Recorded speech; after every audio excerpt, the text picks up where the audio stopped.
Hi friends, তো আমরা গেলাম শ্রীকৃষ্ণের জন্মভূমিতে। ওখানে ফোন, ক্যামেরা, কিছু ইলেকট্রিক জিনিস, ইয়ারবাড কিছুই অ্যালাউ নেই। তো আমাদের ওখানে ফ্রিতেই সব লকার টকার দেওয়া ছিল। তো আমরা এখান থেকে বেরিয়ে যাচ্ছি গোকুলের দিকে।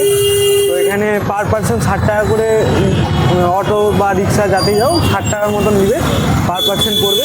তো আমরা এখন গোকুলের দিকে যাচ্ছি, তো দেখি গোকুলেতে ফোন অ্যালাউ আছে না নেই। তো আমরা এই খেয়ে দিয়ে বেড়ালাম।